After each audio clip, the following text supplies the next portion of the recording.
Hello students, mission academy Hodal में आपका स्वागत है। जैसा कि आप सभी जानते हैं, ये क्लास हमारा प्रोग्रामिंग इन सी से रिलेटेड है। इस क्लास में हमने हमारी लास्ट क्लास में chapter number 5 decision control structure, इस चैप्टर को हम कंप्लीट कर चुके हैं, जो कि आपकी सेकेंड यूनिट का फर्स्ट चैप्टर है।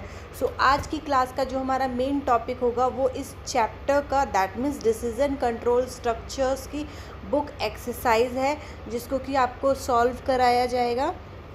ठीक है, चलिए अपना टाइम वेस्ट ना करते हुए अपने क्वेश्चंस को स्टार्ट करते हैं। हमारा फर्स्ट क्वेश्चन है, what is a nested if statement. Nested if statement क्या होती है? स्टूडेंट्स, मैंने आपको लास्ट क्लास में भी बताया था, हमारी जो क्लास थी, थ्योरेटिकल क्लास थी, उसमें आपको बताया गया था कि नेस्टेड इफ़ स्टेटमेंट क्या होती है।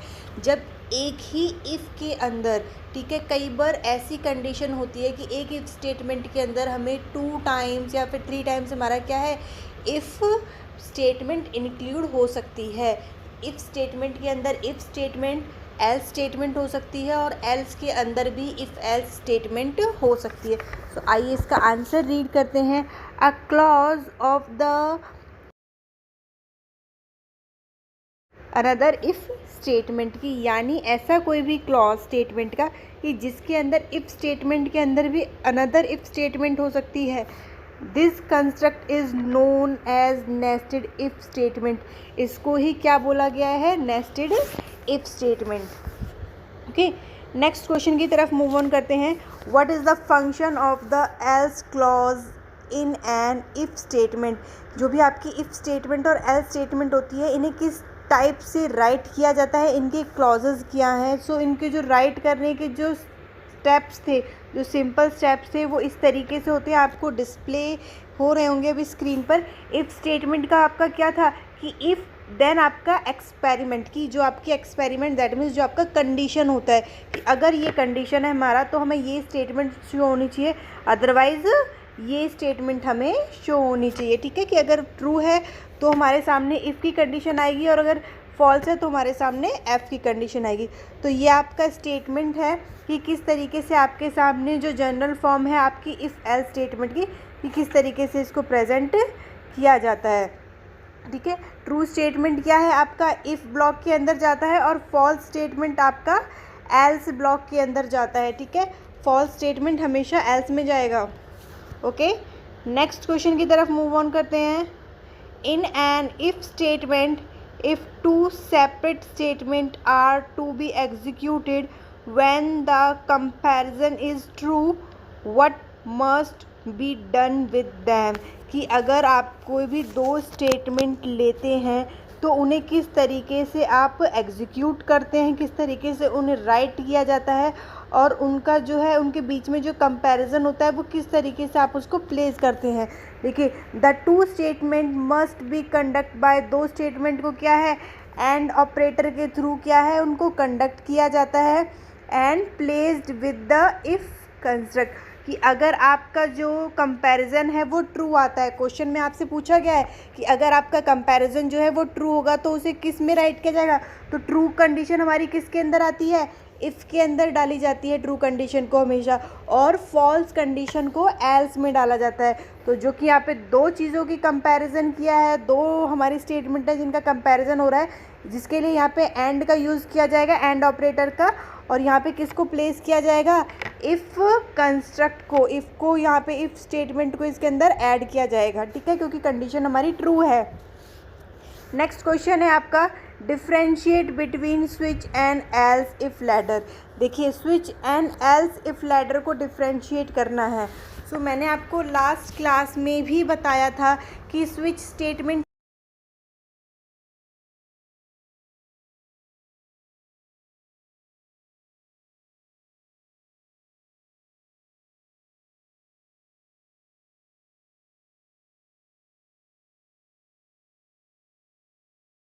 12th स्टैंडर्ड तक हमें करना होता है स्कूल टाइम के अंदर। हमें कई बार ऐसा होता है कि हम क्या है, थर्ड फोर्थ को जंप कर देते हैं, देन डायरेक्ट फिफ्थ के अंदर आ जाते हैं। तो रिज़ल्ट क्या होता है कि हमें थर्ड और फोर्थ क्लास को रीड करने की ज़रूरत नहीं पड़ती, हम डायरेक्ट फिफ्थ में चले जाते हैं। तो सेम एज इट इज़, कई बार हमारे पास ऐसी स्टेटमेंट होती हैं, बहुत सारे स्टेटमेंट्स होती हैं कि हमें सिर्फ उनमें से एक स्टेटमेंट को रीड करना पड़ता है, तो हम क्या है सिर्फ उसी एक स्टेटमेंट को सिलेक्ट करते हैं और डायरेक्ट हमारा जो प्रोग्राम है वो उस पर क्या है स्विच कर जाता है। दैट मीन्स उस स्टेटमेंट पे जंप कर जाता है। जो बाकी की हमारी पीछे जो भी हमारी स्टेटमेंट रह गई हैं, प्रोग्राम रह गए हैं, उन्हें कंप्यूटर रीड नहीं करता है। ठीक है, ये तो था हमारा स्विच स्टेटमेंट। देन अब बात आती है कि हमारा एल्स इफ लैडर क्या था। एल्स इफ लैडर क्या था कि ये हमारा क्या एक लैडर फॉर्म में होता है। ठीक है, कि जब आपको एक कंडीशन दी जाती है, अगर वो कंडीशन आपकी ट्रू होती है, ठीक है, अगर वो इफ़ होती है तो वहाँ से वो हमारा एग्जिट कर जाएगा। लेकिन अगर वो कंडीशन फॉल्स है तो बार बार वो क्या है चेक होती रहेगी। अगर कंडीशन आपकी फॉल आई है तो फिर से आपके सामने एक कंडीशन प्रेजेंट की जाएगी, और अगर वो भी फॉल है तो फिर से दूसरी कंडीशन दी जाएगी। दैट मीन्स जब तक फॉल्स आता रहेगा, उसका कोई रिपीटेशन मोड है, अगर उसकी कोई लिमिट ही नहीं है, उसकी जब तक लिमिट ख़त्म नहीं हो रही तब तक वो क्या है आपका चलता रहेगा। तो यही है आपका एल्स इफ लैडर। ठीक है,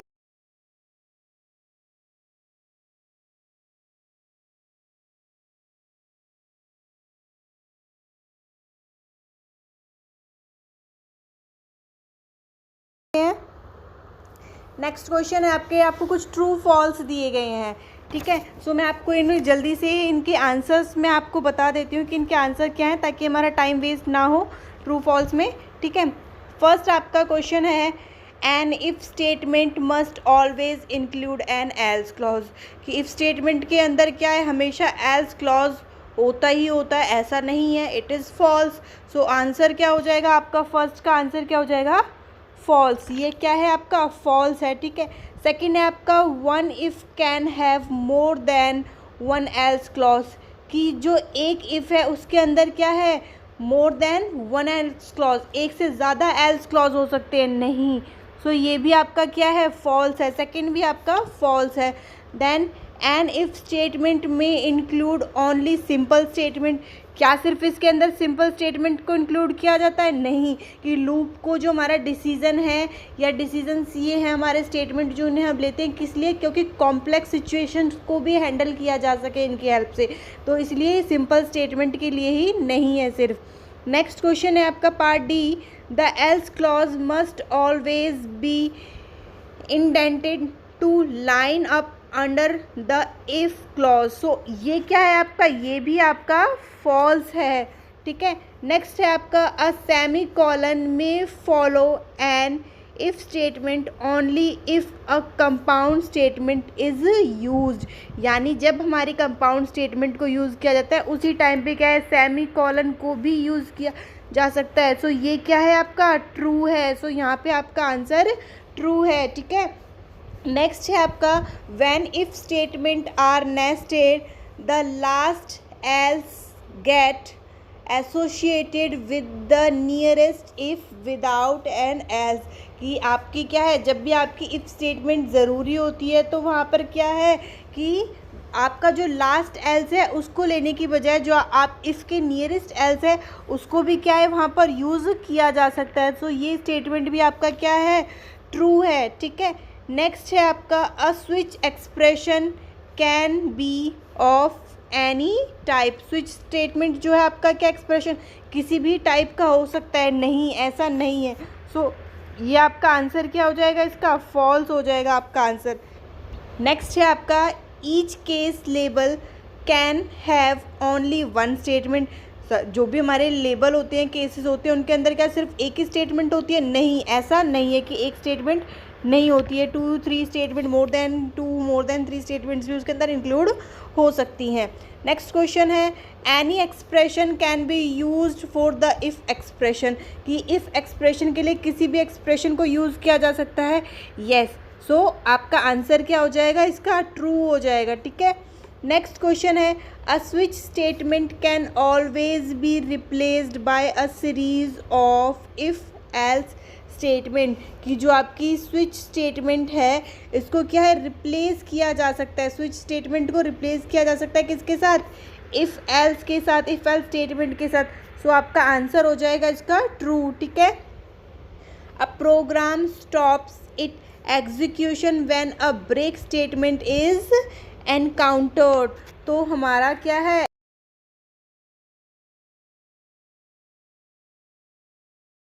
जाता, ठीक है। प्रोग्राम को क्या आप स्टॉप नहीं कर सकते। मैंने आपको बताया था कि अगर एक बार हमारा प्रोग्राम स्टार्ट हो चुका है, एक बार आपने उसको स्टार्ट की कमांड दे दी है, तो आप उसको क्या है बीच में स्टॉप नहीं कर सकते। उसके अंदर अपनी एक्स्ट्रा कमांड्स या फिर अपनी एक्स्ट्रा स्टेटमेंट्स को आप ऐड नहीं कर सकते हैं। सो इसके लिए आंसर हो जाएगा इसका फॉल्स हो जाएगा आपका आंसर, ठीक है। नेक्स्ट है आपका question, the default case is required in the switch statement. की स्विच स्टेटमेंट जो होती है उसके अंदर क्या डिफ़ॉल्ट केस रिक्वायर्ड होता है? ऐसा नहीं है, उसके अंदर डिफ़ॉल्ट केस रिक्वायर्ड नहीं होता है। सो ये आपका ट्रू फॉल्स यहाँ पर कंप्लीट हो गया है, ठीक है।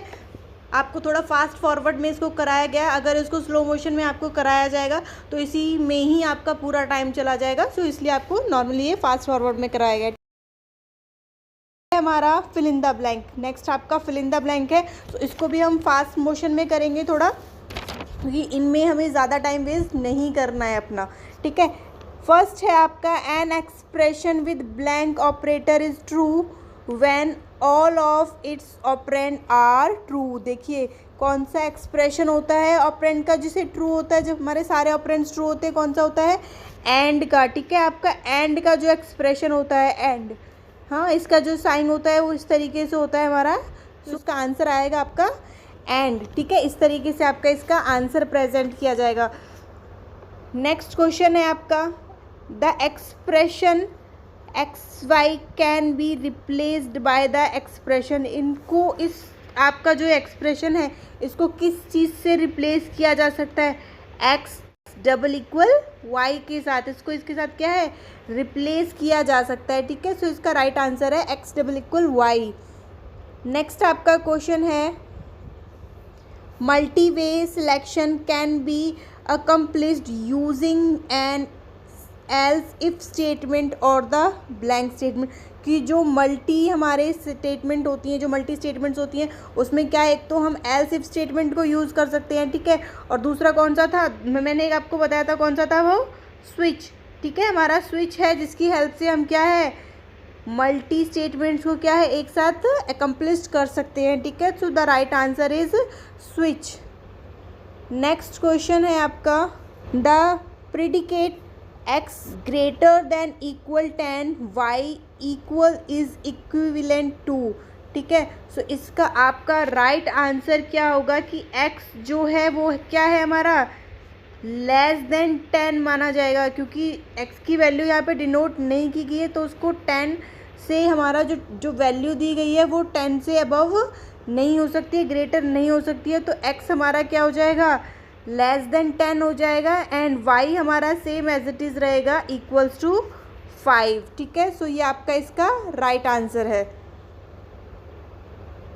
Each expression in the else if test blank variable. So क्या इसका आंसर होगा डिफरेंट। इसका जो आपका आंसर है क्या हो जाएगा डिफरेंट वेरिएबल्स होते हैं हमारे। नेक्स्ट क्वेश्चन है, the ternary conditional expression using the operator. कि टर्नरी कंडीशन में कौन से ऑपरेटर को यूज़ किया जाता है? Could by easily coded using blank statement, जिसे ईजली क्या है कोड किया जा सके। तो ये क्या है हमारा, इसका आंसर क्या होगा इफ़ एल्स स्टेटमेंट को इसमें यूज़ किया जाता है। So the right answer is if else. Next question है आपका, the blank statement when execute in a switch statement cause immediate exit from the structure. कि कौन सी स्टेटमेंट है जिसको क्या स्विच स्टेटमेंट में एग्जिट कर दिया जाता है इमिडिएटली? कौन सी है हमारी ब्रेक स्टेटमेंट, ठीक है। राइट आंसर होगा ब्रेक। नेक्स्ट क्वेश्चन की तरफ मूव ऑन करते हैं। देखिए हमारा फर्स्ट क्वेश्चन है, री right each of the following without using compound relation. यानी इनको हमें क्या, ये हमारे प्रोग्राम यहाँ पे दिए गए हैं, इन्हें आपको क्या है री राइट करना है, वापस से राइट करना है बिना कंपाउंड रिलेशंस को यूज़ किए बिना। दैट मीन्स ये जो इसमें जैसे लाइक डबल एंड का आपका यूज़ किया गया है, ठीक है। सो इन्हें हमारा बिना इनको यूज़ किए, ठीक है। यहाँ पे पैरेलल साइन का आपका यूज़ किया गया है, तो बिना इन साइन को जो हमारे कंपाउंड रिलेशंस होते हैं इनको यूज़ किए बिना ही हमें क्या है हमारे प्रोग्राम को दोबारा से राइट करना है। सो किस तरीके से हम इन्हें राइट कर सकते हैं? देखिए आपका फर्स्ट प्रोग्राम है, ए है, if grade less than equal 49 and grade greater than equal 40, then third equal first plus a. So ये हमारा फर्स्ट आपका प्रोग्राम है, इसे राइट कर सकते हैं। देखिए इस तरीके से आपको स्क्रीन पर दिखाया गया है कि इफ़ हमारा क्या है, ग्रेड बोला गया है हमें। पहले तो हमारा फर्स्ट स्टेटमेंट था इफ़ ग्रेड क्या है हमारा लेस देन इक्वल 49, एंड था, देन आपको एंड यूज़ किया गया था। देखिए यहाँ पे स्क्रीन पर आपको एंड यूज़ किया गया है, तो ये एंड हमें हटाना है। सो एंड का मतलब क्या होता है कि एक और इफ़, ठीक है। इसका मतलब होता है कि दोबारा से हमारा किस कंडीशन को यूज़ किया गया है, इफ़ की कंडीशन को यूज़ किया गया है। सो इसलिए यहाँ पर दोबारा से if grade greater than equal 40, ठीक है, then third first plus a. सो इस तरीके से क्या है आपके इस प्रोग्राम को राइट किया जाएगा, ठीक है। अभी देखिए नेक्स्ट क्वेश्चन है आपका बी। देखिए बी में क्या बोला गया है, M1 ग्रेटर देन 120, एंड देखिए एंड का यूज़ किया गया है। फिर से एंड का मतलब है कि दोबारा से इफ़, तो पहले हमें इसमें इफ़ डालेंगे, देन अगेन इफ़ डालेंगे, देन पैरेलल साइन। ये हमारा किस लिए यूज़ किया जाता है, ये होता है हमारा एल्स का, कि इसके बाद की जो कंडीशन हमें दी गई है ये हमारी किस चीज़ की स्टेटमेंट है, एल्स की स्टेटमेंट है, ठीक है। देन एंड प्रिंट, हमें ये सिलेक्ट होगा, प्रिंट नंबर सिलेक्टेड, ठीक है। सो इसका आंसर क्या होगा, देखिए यस इस तरीके से आपका आंसर होगा। इफ़ एम क्या है हमारा लेस देन 120 था, देन डबल एंड का यूज़ किया गया था, एंड ऑपरेटर का यूज़ किया गया था। उसका मतलब है कि एक और इफ़ स्टेटमेंट हमारी, ठीक है। उसके बाद था आपका, अगर ये दोनों है तो आपको प्रिंट होना चाहिए कि नंबर क्या है हमारा सिलेक्टेड है, ठीक है। तो हमने क्या है नंबर को सिलेक्ट कर लिया है। उसके बाद आपके पैरेलल साइन थे, पैरेलल साइन पे आपको एल्स इफ़, यानी कि ये आपका जो पैरेलल था वो किसके साथ था, इफ़ के साथ था, तो इसलिए एल्स के साथ ही इफ़ का यूज़ किया गया है। टी ग्रेटर देन 20, अगर टी ग्रेटर देन 20 है तो भी हमारे नंबर को सिलेक्ट किया जाएगा। अगर ये ही दोनों कंडीशन नहीं है, सारी कंडीशन नहीं है, तो हमारा एल्स आ जाएगा, ठीक है। यहाँ पे सिर्फ एल्स आएगा, एल्स इफ़ नहीं आएगा, क्योंकि यहाँ पर कंडीशन नहीं है तो उसे क्या है रिजेक्ट कर दिया गया है। तो ये क्या है इसका आपका आंसर है पार्ट बी का। सो नेक्स्ट है आपका सी क्या कह रहा है आपका, इफ़ एक्स इक्वल्स 10, एंड देखिए फिर से एंड का यूज़ किया गया है, दैट मीन्स ये क्या है आपकी इफ़ स्टेटमेंट है, एंड अगेन एंड का यूज़ किया गया, दैट मीन्स अगेन आपकी एक और इफ़ स्टेटमेंट है। सो ये सारी कंडीशन आपको क्या है 3 टाइम्स इफ़ में डालना है, देन आपको प्रिंट डालना है and best of luck. So देखिए किस तरीके से होगा, ये रहा आपका इसका आंसर स्क्रीन पर। सिंगल इफ़ आया है x equals to 10, then again हमारा इफ़ था, क्योंकि उसको क्या है एंड ऑपरेटर यूज़ किया गया था, तो हमने एंड ऑपरेटर हटाया। नेक्स्ट हमारी रो के अंदर दोबारा से इफ़ स्टेटमेंट आई है, एक और हमें एंड ऑपरेटर दिया था, सो उसको हटाया हमने, देन ये है। उसके बाद हमारा रिजल्ट है कि प्रिंट होना चाहिए। ये क्या है हमारा, देखो \n है, ये किस चीज़ का साइन था कि आपकी जो इसके बाद की जो भी स्टेटमेंट है आपकी वो किस चीज़ में शो होगी आपको नेक्स्ट लाइन में। तो ये क्या है हमारा नेक्स्ट लाइन का हमारा स्टेटमेंट था कि किस तरीके से नेक्स्ट लाइन में अपनी स्टेटमेंट को मूव किया जाता है, ठीक है। सो ये आपका राइट आंसर है। इस क्लास में सिर्फ इतना ही, बाकी के जो क्वेश्चंस हैं उन्हें नेक्स्ट क्लास में सॉल्व किया जाएगा। सो आज की वीडियो के लिए थैंक यू। अगर आपको वीडियो हमारी पसंद आई हो तो इसे लाइक करें, शेयर करें एंड सब्सक्राइब करना ना भूलें। Thank you for watching us.